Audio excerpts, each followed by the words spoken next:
अस्सलाम वालेकुम। मैं डॉक्टर फ़रखंदा, एसोसिएट प्रोफेसर शोबा उर्दू। मैं आज एमए फ़ाइनल के 8th पेपर के लिए एक मज़मून दास्तान का फ़न पर इजहार ख़याल करूँगी। क़दीम ज़माने में जब इंसान के पास दिल बहलाने का कोई मशग़ला नहीं था तो दास्तानों का आगाज़ हुआ। इंसान फितरतन कहानी और क़िस्सों को सुनने और पढ़ने का शौकीन होता है। छोटे बच्चे तो कहानी क़िस्सों के रसिया होते ही हैं। उम्र रसीदा लोग भी क़िस्से कहानियों के मतवाले नज़र आते हैं। घर में बड़ी बूढ़ी औरतें बच्चों को कहानियाँ सुनाकर बहलाती हैं। बच्चे कभी कभी अपने तय ख़याली हीरो हीरोइन तसव्वुर करने लगते हैं।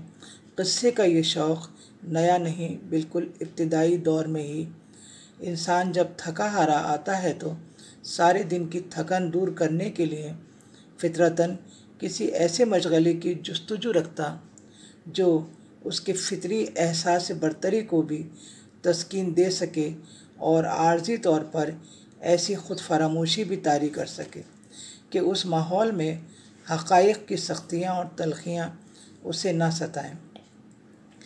इंसानी ज़िंदगी में यही रुमान की लज़्ज़तों में गुम होने के अलावा इस मशग़ले में एक और बड़ी बात ये थी कि सारी कहानियाँ एक दूसरे को समझने और उस तरह एक दूसरे के करीब आने का भी वसीला थी। यही वजह थी कि इंसान की वो ज़िंदगी जिसका पस मंज़र कोह बियाबां की संगीन और पहनाइयाँ हैं, इसकी दास्तान सराइयों से गूंज रही है। इसकी सारी रंगीनियाँ और इसका सारा रुमान इन्हीं कहानियों और दास्तानों की बदौलत है।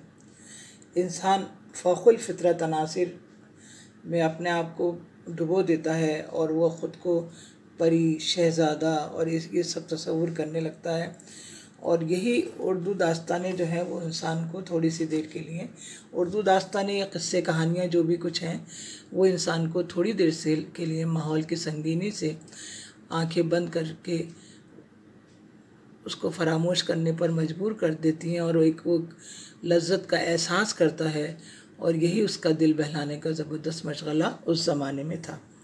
आज की ज़िंदगी में, आज के नई टेक्नोलॉजी के ज़माने में कई तरह के मशग़ले हैं हमारे पास, लेकिन उस ज़माने में जब न साइंस थी न टेक्नोलॉजी का आगाज़ हुआ था तो रातें बहुत लंबी होती थीं और उन रातों को काटने के लिए ये दास्तानों का आगाज़ हुआ और उस ज़माने में बाकायदा दास्तान गो रखे जाते थे। इस तरह क़िस्से कहानियों का ये शौक़ इंसानी फ़ितरत में शामिल होता गया। जैसे जैसे इंसानी तहज़ीब व तमद्दुन इर्तिक़ा की मदराज तय करती रही, ये शौक़ भी बढ़ता गया। बादशाहों, राजाओं और नवाबों के दरबारों में बाकायदा क़िस्सा गो यानी कहानी सुनाने वाले मुलाजिम रखे जाते थे। उन क़िस्सों की खूबी ये थी कि उनमें शाख दर शाख क़िस्से फूटते रहे, यानी एक क़िस्से में से दूसरा क़िस्सा निकलता रहा, दूसरे में से तीसरा क़िस्सा निकलता रहा। जैसे आपने अलिफ लैला की दास्तानें देखी होंगी, चंद्रकांता की दास्तानें देखी होंगी, अली बाबा 40 चोर की दास्तान देखी होगी कि एक क़िस्से में से दूसरा क़िस्सा जो है वो निकलता रहता है। एक क़िस्सा बड़ा मशहूर है कि एक बादशाह था, उसने वो शादी करता था और रोज़ बीवी को मार देता था। उसकी भी एक दिन उसने एक नई शादी करी। उसकी बीवी तो बहुत डरी हुई थी। उसने उससे कहा कि तुम एक क़िस्सा सुनाओ, दास्तान सुनाओ। वो दास्तान जब सुनाने लगी तो वो बहुत अक्लमंद थी। जैसे ही वो दास्तान ख़त्म होती थी तो वो बीवी को मार देता था। तो उस रानी ने ये सोचा कि मुझे दास्तान ऐसे पॉइंट पे लाके ख़त्म करनी चाहिए कि बादशाह का जो तजस्सुस है, जो शौक़ है, वो क़ायम रहे और इस दास्तान का अगला हिस्सा सुनने के लिए वो बेताब रहे। ऐसे वो जो रानी थी उसने एक दास्तान एक दिन ख़त्म होने से पहले वो दूसरी ऐसी दास्तान उसके अंदर क्लू छोड़ देती थी दूसरी दास्तान का कि वो बादशाह का शौक़ और जस्तजू कायम रहती थी, और बादशाह उसको कहानी सुनने के इश्तियाक़ में नहीं मारता था। ऐसे करते करते उसने महीनों और सालों गुजार दिए, वो दास्तान ख़त्म नहीं होती थी। आखिरकार बादशाह उसकी अक्लमंदी से बहुत मुतासिर हुआ और उसने उसकी जान बहक कर दी, उसकी जान नहीं लेने का फ़ैसला किया। तो ये मशहूर है, ये बातें मशहूर है। अब किसमें कितनी सच्चाई है, बहरहाल तो ये दास्तानें ऐसी होती थी कि एक किस्से में से दूसरा किस्सा, दूसरा किस्से में से तीसरा किस्सा, वो निकलता रहता था। दास्तानें सुनाने से दो फ़ायदे थे कि इनमें शाख दर शाख किस्से फूटते रहते, जिससे एक तरफ सुनने वालों की दिलचस्पी बरकरार रहती थी, दूसरी तरफ दास्तान गो की नौकरी बरकरार रहती थी।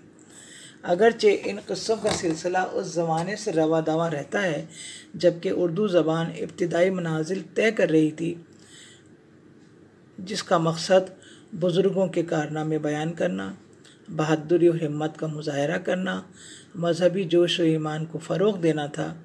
ज़माना क़दीम के तमाम किस्से ज़रूरत से ज़्यादा तवील, बेरब्त, माफ़ौक़ुल फ़ितरत अनासिर, माफ़ौक़ुल फ़ितरत अनासिर उससे कहते हैं जो हकीकत से करीब ना हो, जो सच्चाई से करीब ना हो, जैसे जिन, परी, भूत, इनके किस्से, और वो यूँ उड़ के वहाँ पहुँच गया, उसने ये कर लिया, उसने वो कर लिया, वो परी आशिक हो गई, वो जिन्नात आ गए। तो ये सब हमारी असली ज़िंदगी में ये वाक़यात रहनुमा नहीं होते हैं, इसलिए इनको माफ़ौक़ुल फ़ितरत अनासिर कहा जाता है, जिसका मतलब होता है कि जो सच्चाई और हकीकत से परे होते हैं।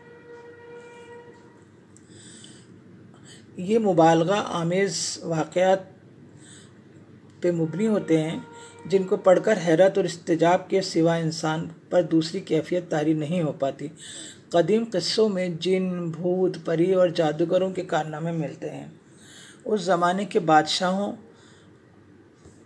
और उमरा और वज़रा की इस दुनिया पर परियों का साया पूरी तरह छाया रहता है। परियां देव, जिन, साहिर, नजूमी, रोमान की इस अजीब गरीब दुनिया के किरदार होते हैं, और यही वजह है कि इन किस्सों कहानियों में सुनने और पढ़ने वालों को ऐसी बातें मिलती हैं जिन तक अक़ल की रसाई नहीं। ये तमाम बातें ऐसे मकामात और ऐसे मुल्कों की हैं जो कि शायद इस ज़मीन पर भी नहीं है। गर्ज़ के मामूली से मामूली चीज़ हैरत और इस्तेजाब में अजीब व गरीब है। आपने अपने कोर्स के अंदर BA पार्ट फर्स्ट में मीर अमन की बागो बहार से लिया गया एक क़िस्सा है जिसका नाम है सैर पहले दरवेश की।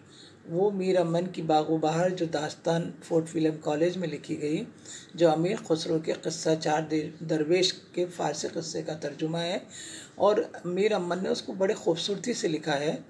ये दास्तान ही है, मीर अमन की बागो बहार ये एक दास्तान है जिसका एक हिस्सा BA पार्ट फर्स्ट की किताब मेयार अदब में लिया गया है, जिसका नाम है सैर पहले दरवेश की। दास्तानों के बारे में इज़हार ख्याल हम अगले लेक्चर में पेश करेंगे। अल्लाह हाफ़िज़।